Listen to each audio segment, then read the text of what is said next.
because of Riot's ownership and because of ESL's ownership. But it's also that, the reason why we got here was because of all the factors we've talked about. It was the developers hiding the money that was made from this industry and they weren't sharing it and they weren't being reasonable with it in any kind of way. So then the teams ended up having to load up on venture capital, which now they are paying for, that the bubble is bursting and the viewership is down. And the things that they promised, it's not the next NBA yet. You know what I mean? And maybe someday it will be, but not on the timeline that the investors are demanding. So now they're pissed off, and the teams and the leagues did not provide value to the advertisers. So the advertisers are all pissed off, and there are no media rights because at the end of the day, even though, and I can tell you this, Riot has been working on a streaming platform for years at this point in time, and they've had a lot of problems with it. And so it hasn't come out yet. Maybe it'll come out later this year or early next year, but they have been working on it. But the problem is that they didn't care, because they were making so much money from the marketing exercise of the game that they didn't feel like they needed to make the teams profitable or have media rights deals that they could share in, or have competitive platforms with Twitch. And so they were happy just to give it away to Twitch and YouTube for free for the most part. And then the one media rights deal that was done with Overwatch, we found out that esports fans are not willing to subscribe to the channels in the same number, like the same percentage that they would subscribe to an individual streamer. Right? In fact, nobody was subscribing. Like, you don't subscribe to the LCS channel. You don't subscribe. You don't use your Twitch Prime on that shit. Nobody does. So how is Twitch supposed to make money? Like, at some level, we've talked about this before. The fans have been complicit. You guys spend $0. You don't buy subscriptions to the tournament organizers' channels. You don't spend money on tickets. You don't buy merch. You have a fucking conniption when somebody says maybe you should have a pay-per-view for $5 for the major. I mean, the joke in CSGO, Monte, is they'll actively try and sabotage the tournament if they don't like something about it. They'll try and encourage everyone not to watch, even though it's free. By the way, the one controversial take, not obviously the one, we've had loads of them, but the one controversial take that did age super well with me and Duncan was being the dissenting voice when the Facebook deal happened with ESL. Yep. And we were going, yes, Facebook sucks as a platform, and they're doing this. They're using that experimental budget Devin talked about earlier to see what works and what doesn't.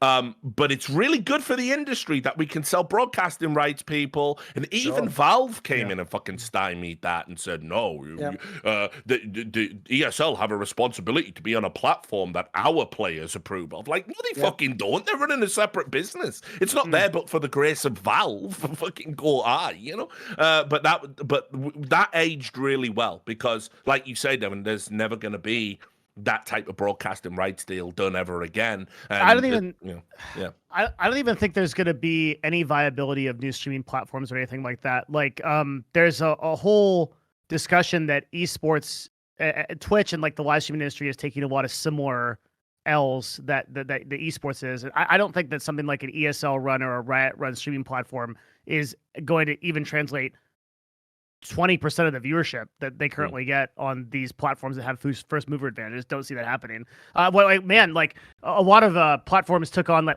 YouTube took on esports and didn't get that kind of transition, and that's like a really well-known platform, much less one that doesn't have users. We're gonna get what we've got in media consumption, where how like you remember back in the day you just had a Netflix subscription and that was that, right? And now it's like I got Netflix, I got Hulu because I like the Orville, HBO Max, HBO Max. Now that's just called Max for some reason. I got a Disney that I bought when I was drunk, so I wanted to watch one episode of The Simpsons. You've got all of this stuff, and it's like that's going to happen in esports, I think, and it's going to be what's going to be super fascinating is how much of the developers get of that, because if I was ESL, and I know. By the way, as I said, I'm calling this 100%. I made a lot of bold proclamations on this episode, but 100% they're going to buy a streaming platform or build a streaming platform, and it's absolutely coming. What Blast TV are doing, ESL are going to do, but bigger and better and shinier. That's 100%. But here's the thing: the ideal scenario would be for ESL and the game publishers to work together to build a streaming platform that offers one subscription to all of their esports, and the revenue is divided according to viewership. Unfortunately, that is the best plan, but it will never happen because because they will Plus, you never. All just the said- publishers won't agree Even on if it. it Yeah, did, the problem they- is, Monty, it relies on the mechanism of sharing, which is like Yeah, nuclear no, fission. Like, it's a myth that sounds fantastic, but has anyone ever done it? Don't Well, know, yeah, have they? Like that's If- the only if way you I think to had- get money out of the media rights If is you for had all of the. access to every single like ESL tournament, you know this from having like OGN subscriptions. But imagine being able to go in like chronological order, like because the VOD curation, even on a YouTube channel, is a pain in the balls to find a specific game at a specific date, specific time. It's not actually very intuitive to find. Like it certainly isn't on Twitch, where it's just like if I want to watch a game, I have to go into a 9-hour VOD, know when it starts, click on fuck this, it's a nightmare. Now, if you give me a curated, like every game ever played in every esport, in every tournament ESL's ever run, and also a bunch of additional shoulder content, all of the documentaries that they filmed, new It's like the documentaries, F1 app. yeah, exactly, dude. Like that is a fucking gold mine. But as Duncan says, the games developers are gonna go, we kind of made those games that you're showing behind that paywall. So what are we gonna do? And they've never That's got why upset they have to about own it it. now.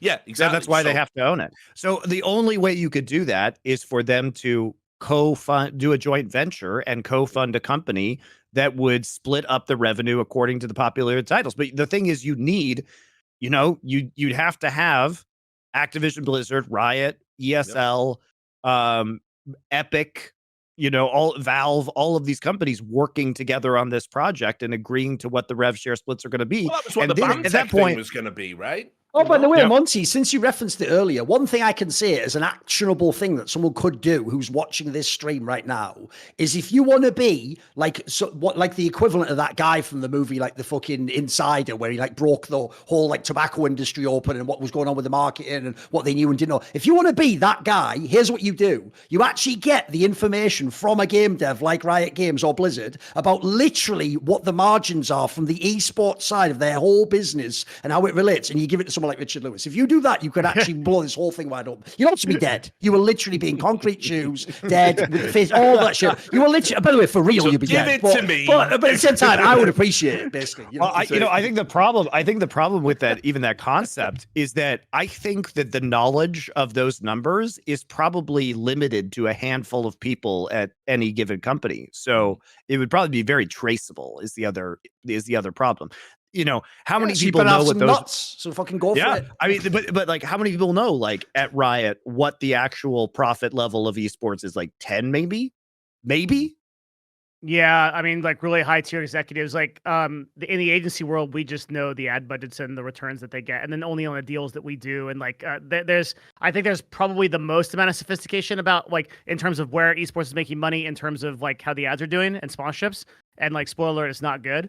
But like, yeah, from a perspective of like what they're actually making, man, like that's like internal company data, no shot. The only thing I don't like about this combo though is we've done that thing again. It's like what we did to Nicola Niom in CSGO, Richard. Like they end up, if they're watching this, they're like wanking off at how cool they sound. Like we're making them, like this whole episode's basically just Riot the whole time. They see me rolling. They hate it. They don't give a fuck about us. Man. I know. Exactly. That's why they are not so incentivized to make skins for the teams, because they could either make 100% of the money or less than 100% of the money. That's what Why I would they even not love make more. 100% of the money? I just love the way they don't even pretend to share though. They're just on that logic of like, yeah, but then how would I only make all the money though? And you're like, no, I'll make you a lot of money. Like, yeah, but then I wouldn't make it all. Like, fucking hell, yeah, I know. Like, can I get in on this? Like, nah, it's my game, innit? Like, sound brilliant. Why is that a thing? Because by the way, I can actually give you a tangible example. Look, probably I shouldn't speak about this, but spoiler, I don't sign NDAs, so suck that dick again, right? You might not know this because I've only said it a million times because I'm the only person in the industry who gives these disclaimers, but I actually own stock in the company that made ProView for Riot Games. That app where basically it shows you all the clicks on the screen. So instead of just watching the VOD, which is actually quite bad in League if you don't know, you don't see where people click on, you can't really gauge like the reaction time and stuff by how the movement. You could actually watch famously like Faker play and Bjergsen play, and they didn't have it in China or whatever, but they had it in certain regions, right? Now I can tell you can imagine a product like that basically can't lose money, by the way. After the development, you've got the tech, it's just do enough people pay the subscription. I can tell you it was like a healthy little cottage industry, mate. It was doing a good job. It was making money for Riot and for the company that I invested in. Now look, I'm not like a main person, that's why they even were probably willing to do it. They didn't know. I waited until it was already going before I made it public I was involved with it, right? But basically, all I can tell you you is the reason why that essentially seems like it's a canned project that they've done. This will blow your mind, mate, because this is another example of where in esports, there's the groups over here that are starving, and there's people here just scooping whole plates in the bins because they don't feel like that flavor. Riot's whole jip was basically like, you know what? Bit small fry for us, not really that much money, shut it down. Yeah. Because it wasn't theirs. They didn't make it all. So essentially what I've just told you is they had a free spigot that someone else was pumping the water in, just giving them free water, and they were like, nah, I wanted a whole pool full though, so just close it down. When you live in a world where game devs do that, that doesn't just show you're not willing to share. You're actively against the idea anyone else is ever allowed to succeed. Like that mentality ends in either you own everything as the God Emperor or the whole thing's ruined. Like eventually we all have to cooperate. So eventually there has to be some level of human cooperation to accomplish anything. And that's why we are where we are. We got there, boys. I was gonna do a little segue at the end because, I didn't want to end on a pessimistic note because we always do. And you were totally right and on point. And here we just had 40 minutes of doomerism because we always go there. But obviously Devin isn't quite as doomerish, and I know you're not. And I don't actually know where Duncan is on this. I'm like, I'm totally on the outs. I don't even care. Like esports, fuck it. I won't shed any you're tears. black-pilled all the way down at this point. fully black-pilled. Yeah. So I thought we could end on okay, esports as we know it is dying, but what does the new wave of esports look like? And is there anything to sort of feel good about?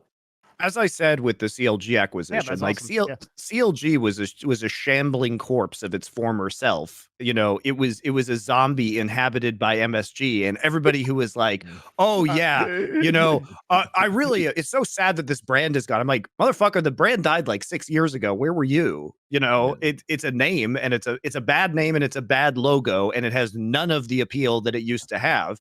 And like Madison Square Garden clearly didn't care about it. But for me, having somebody like Andy Miller involved in the scene, Andy Miller rules. And so like, I am much more excited about Andy Miller owning an LCS slot than I am about Madison Square Garden. So I think the upshot from all of this, and why I said it's not necessarily a bad thing, is that there are going to be a bunch of operators who genuinely care about esports, who still want to be involved in esports, who understand the current stakes and understand the current growth. They're not deluded by what's going on. And so if they want to be here, they really want to be here. And frankly, I missed that time of the industry because when it was a lot more fun when people really wanted to be in the industry and were super psyched about it, as opposed to when all of the charlatans and grifters came through looking for the next big buck and trying to blow this up for the largest possible payout. When that delusion is over, we're going to be left with potentially a bunch of actually very likable people within the space who really want to continue to do it for its own sake and don't mind playing a long game. Like eventually esports is going to be bigger than sports. That is inevitable. I don't know what that timeline looks like, right? It could be, as Richard, you said earlier, it's going to take probably a very big leap in technology, whether that's VR or holograms or who the fuck knows, right? In order to make that happen. It's not coming soon. That's abundantly clear, but that's okay. Like, I did not get involved in this industry because I wanted to be a billionaire. I wanted to do it because I love esports, and I wanted to live a comfortable life where I get paid a decent amount of money, and that's still possible. As I said earlier, it's not impossible to have a profitable stream with 100,000 concurrent viewers. We just have to be better at doing the things. Like, we now have to actually solve the problems. We have to solve the problems of inflated expectations. We have to solve the problems that we have been so shitty to sponsors in terms of providing value. You have to buy the freeze pipes at thefreezepipe.com, LFN, the code for 10% off. It cools over 300 degrees, the smoke. Yeah, the fans have to be educated that they need to start paying a certain amount of money in order to enjoy the products that they enjoy, just like they do in every other space. The developers, if they want to continue to have teams, are going to have to increase their revenue shares and be more honest about the money that they're making from esports. You know, you don't think the teams right now are going to all the devs and saying like, pony up, motherfuckers. Like, we're struggling and we are going to leave. By the way, Monte, just to tie this into what we were discussing earlier, that's also why people like TSM, I think, have done a very stupid job with how they've marketed their org. Because they marketed their org the whole time with a disingenuous conflation that their just whole org made money. And they tried heavily to imply it was the LCS and League of Legends team making them some of that money. But then all of a sudden, they themselves can be like, but we don't have any money to run. It's like, you just said a minute ago, you had all the money. Like, that's one of the dumbest things ever. Like, essentially, one of the things I never understood about TSM was this. By your own logic, if you actually look at the books, you've just tied a really healthy business to a fucking one that's dying. That doesn't even make sense. You should have split them, if anything. Well, it's also like, you know, we can get back to when sponsorships made sense in esports. You know, I do believe that in 2010, Evil Geniuses was providing a lot of value to Monster. I believe that was true because that relationship lasted for over a decade until the current EG idiot executives hosed a deal that was one of the longest term partnerships in Western esports history.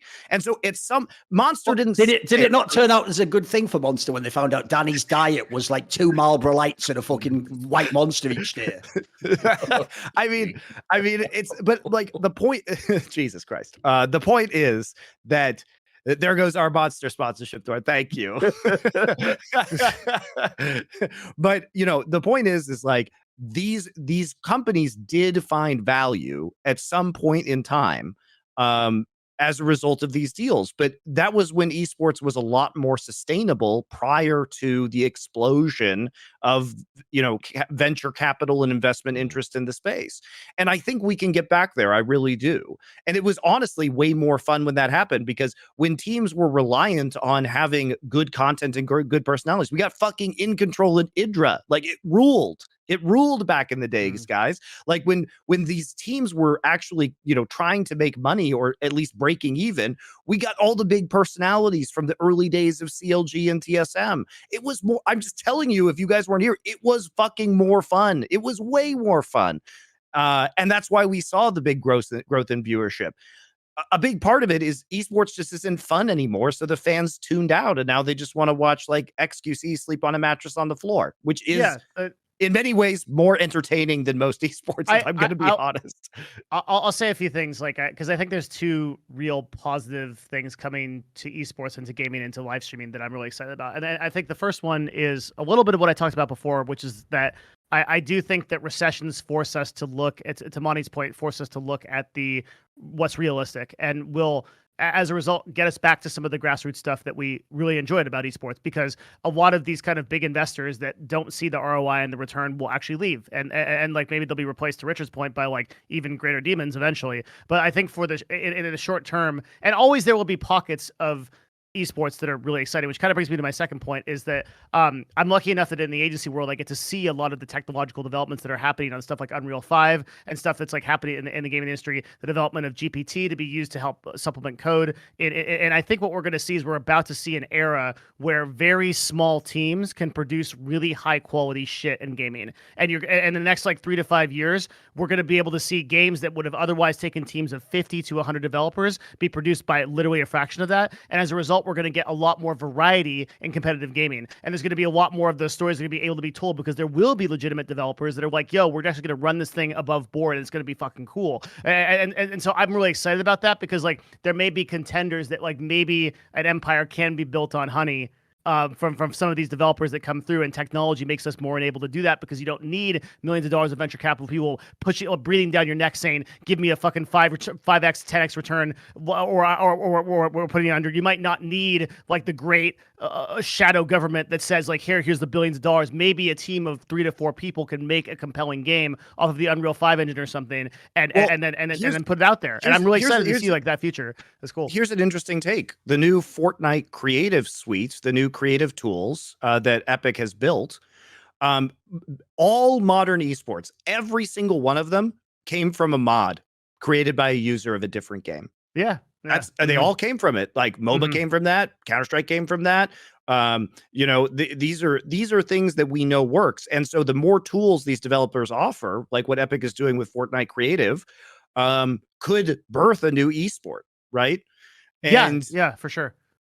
I mean, fucking Roblox has games that are like as sophisticated enough to be esports. Like we're gonna get to a point, and I think we're already quickly getting there, where I don't know that the stranglehold that these publishers have is going to be as dramatic as it is today. That we're gonna get to a point where, like, I mean, this is a really interesting thing going on with a game called Dark and Darker right now, right? Which is like a very small studio that split off from Nexon that is basically building a game that people kind of want to play. It's an OG sort of Tarkov medieval type of simulator that is fun as fuck to play. And it's a very small studio that made that game. I think we're going to see a lot of that happen, where we have these groups of like 5 or 10 people get together and go, you know what, we're fucking sick of it. Like we used to work at Blizzard. We're gonna go make something that has ARPG elements. I think we've seen that with StarCraft right now, right? Isn't the people that made StarCraft, aren't they building their own RTS? And then we also saw that with like one of my favorite ones is Hearthstone, right? Ben Brode went off and made fucking Marvel Snap, which is a fantastic game. Right, so like this is stuff that I think I'm really excited about in the esports industries. I think we're going to see a new level of competition that comes from these games just by virtue of the ease of technology and access. So I'm fucking pumped, boys. All right, we'll give over all the OG stuff to the shadow governments and okay, they can have it. All right, like let's get into the new era of small grassroots esports. I mean, that probably is going to be the next gold rush. Like, people trying to make a game that they have total dominion over, like an esports org. You know what I mean? Something like that. That'll probably get. They'll probably roll. Oh, you mean 100 Thieves? Yeah, well, I mean, it's the real joke. You guys aren't thinking on a higher level of resolution. What I would do is this: I would make the next esports game a game where you have to, like SimCity, manage an esports ecosystem, and you have like a team, and then essentially I'd let the greatest players ever play the game and figure out if they ever find is there a solution, or in the end, the joke is though, at the end, if it's really hard, there's just an option where you just sell out to the Qataris at the end of that. So basically, you're doing like Ender's Game. Exactly. Yes. Yeah. You know what's interesting we didn't talk about is that every single like major team, like 100 Thieves, and them are all pivoting into something completely different other than esports. Yes. CSM, I think they're going to websites now, and then obviously 100 Thieves is doing their energy drink. Well, I wonder where all these. Yeah, by the way, they're going you know back. what, Devin? I'll give you a little freebie here, mate. Here's a little bit of canned material for you, but I am just going to say how's no one else made this joke, right? Nade Shot. Think about who Nadeshot is, guys. Think about the cerebral capacity of Nadeshot. Think about the sort of background he comes from, maybe his education, what hobbies he's into, what sort of a person Nadeshot would have been. Like, he maybe could have made that claim a lot of people do in documentaries, if it wasn't for the games, I'd be, in the streets or I'd be in prison. All I'm going to say is he launched an energy drink for his fans called Juvie. Brother, that's too on the nose. That's too on the nose, Nadeshot. It frustrates me quite a bit that these same people, the same owners who were like expounding all of the like amazing stuff to investors are now like making the clips on the podcast today. Like, well, it's an unsustainable business model. That is a very frustrating thing for sure. Yeah. I love how about Nadeshot. I love how disassociated he is with reality at this point in time, where he thinks that because he loves golf, everyone else must love golf, and so he's now releasing like 100 Thieves golf apparel. I'm like, really? Yeah, who is this for? The thing it's great that you love golf, but I don't think other people like golf who are your fans as much as you like golf. Real quick, the crazy story about 100 Thieves that is really interesting is like, that apparel like maybe 3 or 4 years ago would have sold out in under a minute. Like no matter what they released, they were literally doing merch drops that they were like 3 or 4. Like Nadeshot, when he's on his podcast, saying we were 5-6xing our revenue every single. But he's not lying. Like that really was happening. And I think this is actually a really cool thing. It's not cool, but it's like really cool to talk about. You remember when Team Liquid had their content series, when TSM had those content series and everything? All of these teams got to the point where they felt so fat in their like and so secure, they stopped giving a fuck about narrative. And as a result, now I think if 100 Thieves does that drop, they get nowhere, right? Like they didn't realize that while everybody like to your point, like where XQC like lays on a bed and he's there every fucking day for 16 hours creating that shit, and now all of a sudden when all these esports teams stop doing content, they stop telling that story because we're good, we got millions of dollars, we're fucking solid, right? Now nobody cares. And you go on to EG's Twitter, you go on to FlyQuest Twitter, and you look at 3 retweets, and right, like 500K followers, 3 retweets, the engagement is fucking crazy low. Yeah. So like people lost the plot, they didn't care, and nowadays those same merch drops would just be like like wash them, man. You gotta keep that stuff in the shop. The thing I really hate as well right now is this trend of like all the bullshit that like influencers do to make money, which they totally lie about, like the way it sort of washes downstream like sediment and it comes into esports. Like we're seeing these fucking ghost kitchens, you know, because like Mr. Beast, I've opened a fast food franchise. No, you're using ghost kitchens, homie. Like let's be real. Like it's a kitchen where like Subway and McDonald's and everything gets made there, and you've just done a brand and called it Mr. Beast. But they're doing that in esports orgs now. I mean, and there was like, that woman from the 100 Thieves had that brand with the makeup thing. Was the same thing, right? Wasn't she essentially just her name went on someone else's product or something? yeah, I mean that was something different. I mean that was like I don't even understand the reaction to that, because it was like, yeah, it was an existing product, and it was like she got crucified for like bad science, which the whole beautician industry promotes. You know, the blue light concept. Yes. That was ridiculous. But anyway, yeah. Now they're making like, you know, there's a fucking thing. I covered it on my stream. You can get a FaZe sub. Right? And it's just made in a ghost kitchen, which does like 5-6 other outlets in one building. They're super awful, predatory businesses in general, and they force legitimate businesses off apps where you order food. But because Mr. Beast did it, now everybody's got to have a fucking sub. You've got to have a sub. You've got to have some type of fast food in esports.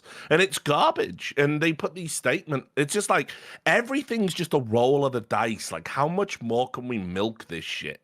And it's just pathetic. Like, I like if I was external to esports now, and I was like, let's say I'm a billionaire and I got money, and I wouldn't invest in that, because you don't know what the fuck is going on.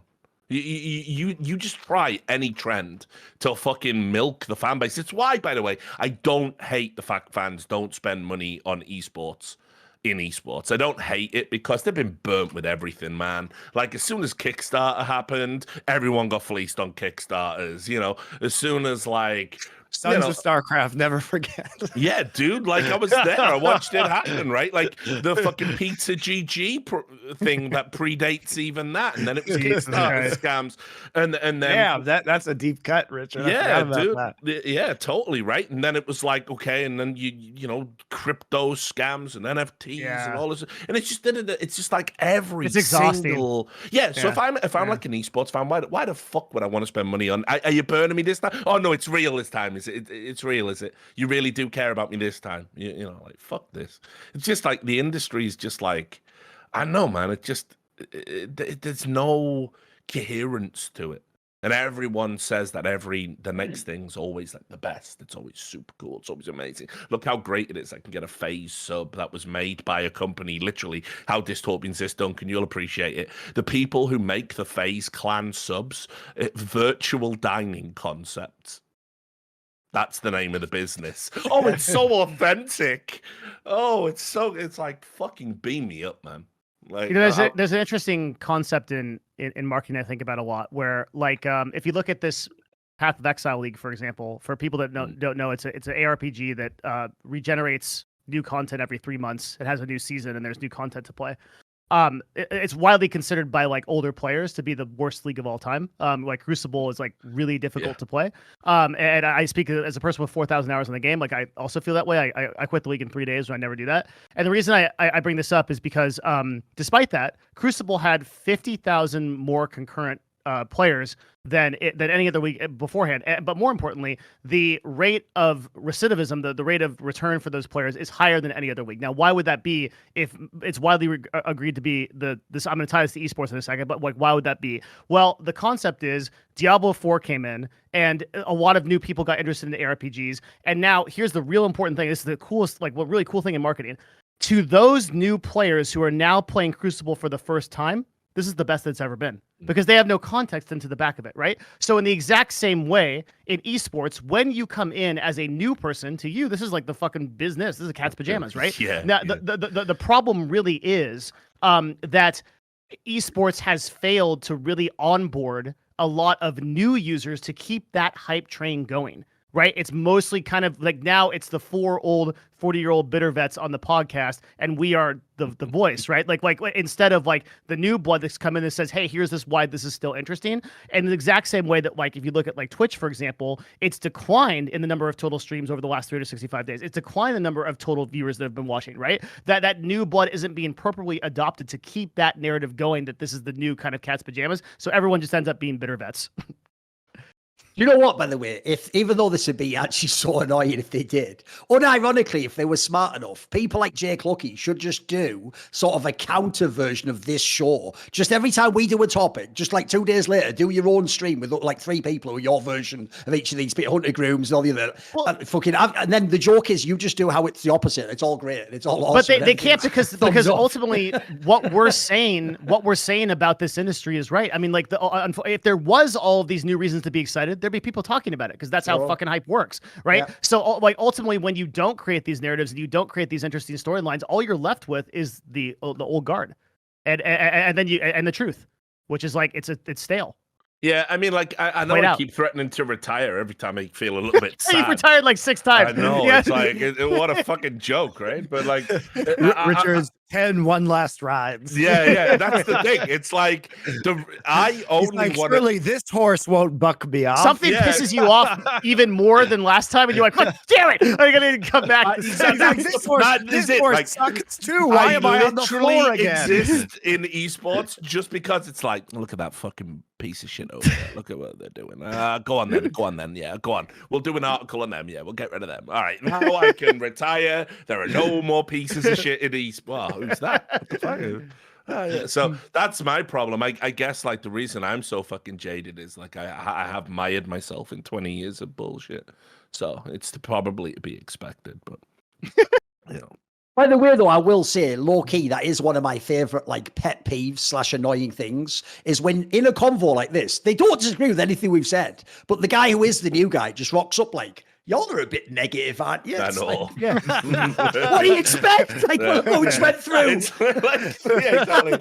Like talking to combat veterans. Yeah. PTSD's a bit much. Like, you know, like, you ain't seen what I've seen. Like, you know?